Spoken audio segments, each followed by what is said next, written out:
Con el paso de los días, la pandemia va quedando cada vez más en el pasado. Ya se puede ver a una mayor cantidad de gente en negocios y restaurantes, trabajando, produciendo, vendiendo y cobrando. ¿Pero esto quiere decir que el país se está recuperando? ¿Cómo está la economía del gobierno, la inversión extranjera y el peso? ¿Por qué son tan importantes las próximas elecciones del 6 de junio? Estas y otras preguntas responde en entrevista para Enlace Judío el reconocido economista Luis Maisel. Hola Luis, ¿cómo estás? Qué gusto me da saludarte. Igualmente, Nadia, es siempre un placer compartir un poquito de tiempo contigo y con la gente de Enlace Judío. Luis, hay muchísimas cosas que te quiero pedir que nos expliques. La primera de ellas, ¿por qué Morena tiene el 41% y sin embargo López Obrador tiene el 64%? ¿Por qué esta diferencia en porcentajes? Es muy interesante lo que ha pasado. Se le ha prometido mucho a la gente y mucho de eso no se ha cumplido. Entonces la sensación es que Morena no ha sido responsiva a las ofertas que hizo en su campaña inicial en el 2018 y a lo largo de los primeros 3 años. Por otro lado, el presidente ha visitado todos los municipios del país, le da un abrazo a las viejitas, platica con los niños, la gente lo siente como parte de ellos. Es un gran comunicador hacia las clases bajas, especialmente. Y la sensación es que es un tipo honesto. Por un lado, el mexicano tiene la sensación de que el enemigo de mi enemigo es mi amigo. Entonces, las clases medias y bajas en México no quieren mucho las clases altas. Las perciben como corruptos, aliados con el gobierno, y que su enriquecimiento fue a costa de la gente de las clases bajas, lo cual sabemos que no es cierto, pero es la percepción. Por otro lado, ve el ataque que hacen movimientos como Frena, como Vamos por México, donde las caravanas de BMWs van tocando el claxon, exhortando a la gente a votar contra López Obrador. Entonces, la sensación de Juan Pueblo es: la clase alta es enemiga del presidente, yo soy enemigo de la clase alta, por lo tanto soy amigo del presidente. Entonces es un vínculo personal más que con Morena, que más que un partido es un movimiento y no les ha respondido como ellos esperaban. Ahora, lo que nos importaría saber es cuál es la situación financiera del gobierno, porque más allá de los porcentajes y demás, pues lo que nos importa es la economía de nuestro país. En particular, ¿cómo ves tú la economía del gobierno? Yo estoy muy preocupado, Nadia. 2021 ha sido un año muy difícil para el gobierno. La captación de impuestos sobre las utilidades del 2020 ha sido bajísima porque no hubo utilidades en 2020. La pandemia hizo que todo el mundo tuviera problemas económicos y las empresas, la mayor parte de las empresas han ganado muy poco dinero. La captación por impuestos sobre productos de trabajo también ha disminuido. Hay mucha gente que no está trabajando y mucha gente que se fue a la economía informal, donde no paga sus impuestos. La caja chica tradicional del gobierno, que era Pemex, de repente se secó. A Pemex hay que dejarle todo el dinero que genera, porque de lo contrario le van a bajar la calificación crediticia, y ya sabemos que Pemex es la empresa más comprometida y más endeudada del mundo. Entonces, los principales generadores de recursos para el Estado están disminuidos. Por otro lado, se han implementado algunos otros programas sociales. Hay que mantener los que ya existían y agrégale a eso que se está gastando mucho dinero en una serie de obras poco productivas, como lo son la refinería de Dos Bocas, el aeropuerto de Santa Lucía, el Tren Maya, los cuales a corto plazo no van a generar nada, pero sí se están llevando mucho dinero de inversión, y no se pueden detener esas obras porque se le asignaron al ejército. Entonces, para mantener tranquilo al ejército, leal al presidente y siguiendo la norma que él ha establecido, no puede recortar ese gasto. Entonces tienes un gasto muy grande no productivo y una captación muy débil. Por lo tanto, yo, si fuera una empresa, los bancos ya estarían pensando si va a quebrar o no. Estamos viviendo una situación en México económica muy complicada. Sin duda una de las más complicadas en su historia. Luis, ¿qué opinas tú del próximo 6 de junio? ¿Cuál es tu pronóstico? Mira, el 6 de junio es un parteaguas en la historia del país. El presidente comenzó haciendo una serie de programas y medidas dentro del marco jurídico convencional, respetando las leyes, tenía mayoría en el Congreso, pero estaba siguiendo una línea. Algunos estarán en desacuerdo, pero no cambiaba, no violaba ningún principio jurídico. Ha habido ya una serie de cosas que me preocupan. Empezó con la reforma eléctrica, en donde contratos ya dados. Empezó realmente con el aeropuerto. El aeropuerto, pero era todavía dentro del marco legal. La reforma eléctrica viene a ser un cambio a una ley existente tradicional. La reforma de hidrocarburos, la de la semana pasada del sistema ferroviario, el intento de extender el periodo de la Suprema Corte, de los 2 años adicionales para el presidente de la Suprema Corte, ya están siendo marginales en cuanto a su legalidad. Inclusive ya vimos que el sistema judicial las ha tratado de detener a base de amparos y de otras medidas. Pero ya está enseñando a un presidente que ya no tiene necesariamente el deseo y la necesidad de respetar la ley.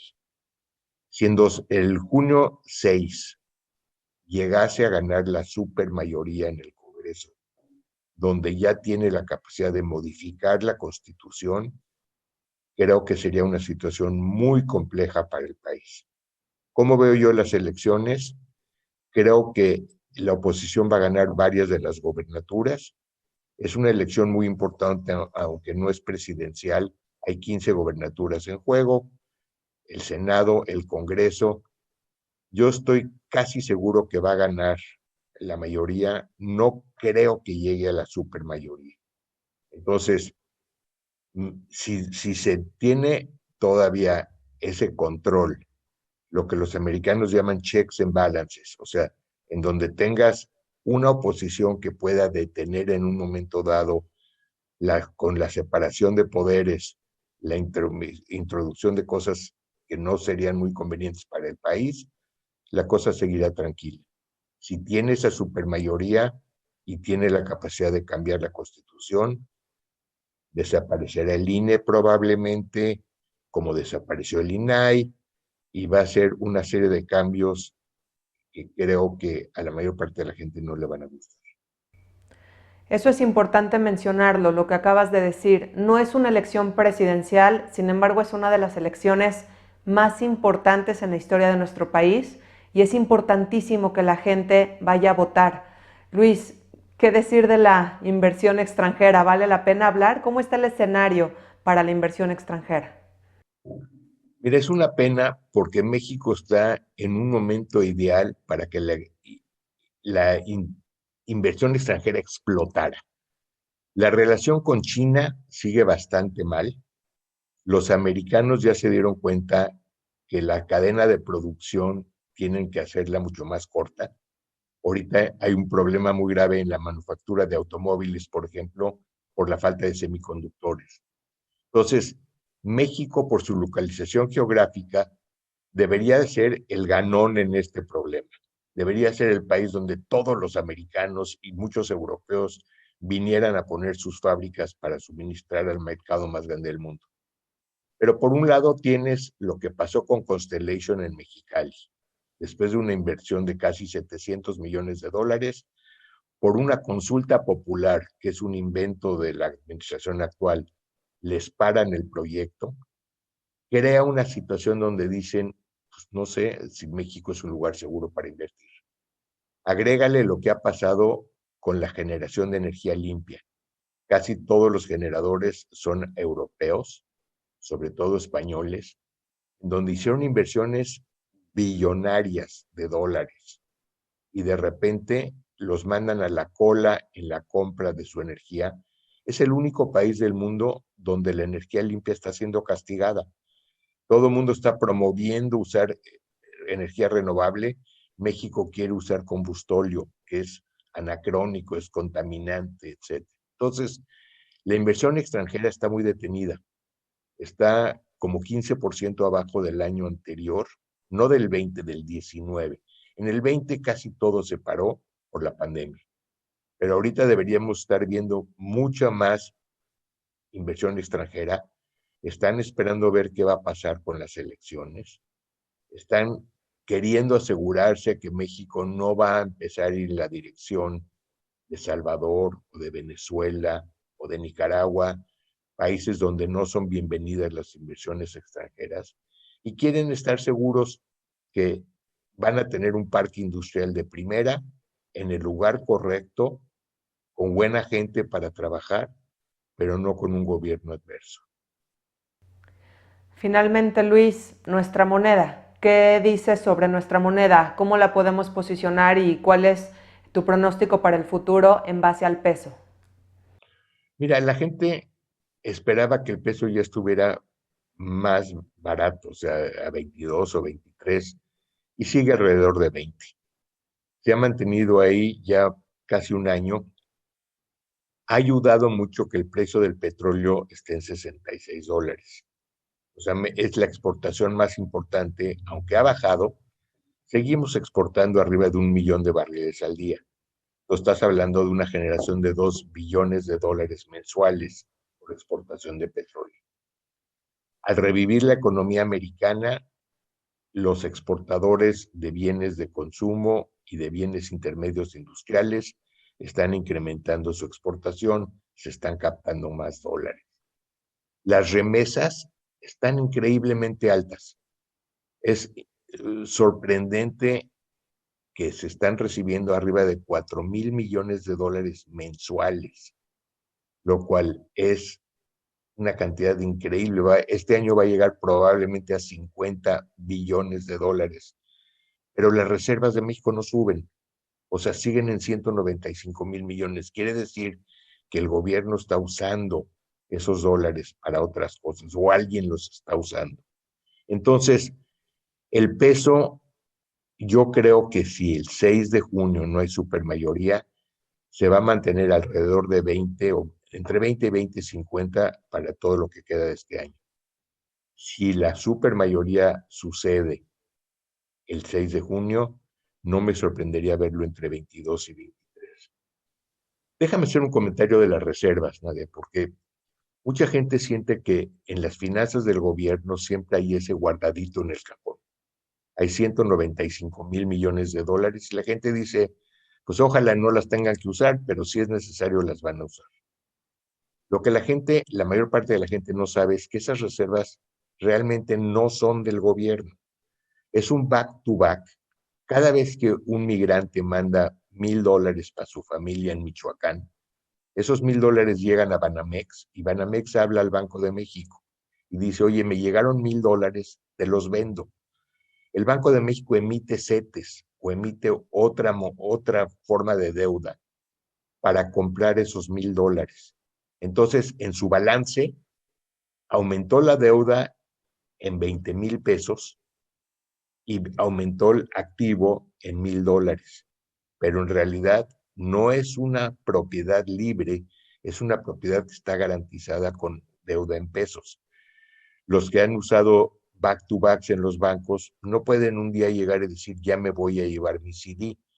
El banco va a decir, no, me lo debes, el CD es mío hasta que me pagues lo que yo te presté. Así es la Reserva de México. Entonces, sí tenemos 195,000 millones de dólares en dólares. Eso evitaría mucho la devaluación masiva si hubiera una fuga de capitales, porque hay mucho capital para enfrentar esa fuga. Pero no son disponibles, no están libres, o sea, no es un ahorrito. Entonces, no podemos pensar que ese va a ser la fuente de recursos para parar una crisis de falta de liquidez. Claro. Claro, no se trata de vaciar así los bolsillos. Luis, te quiero agradecer muchísimo tu tiempo. Lo más importante, ir a votar el próximo 6 de junio, ir a votar y no quedarse en casa solamente viendo noticias, sino participar en el rumbo de este país. Gracias, Luis, te agradezco tu tiempo. Fue un gusto, Nadia, y cuando quieras, aquí estamos. Gracias, Luis. Hasta la Bye. próxima.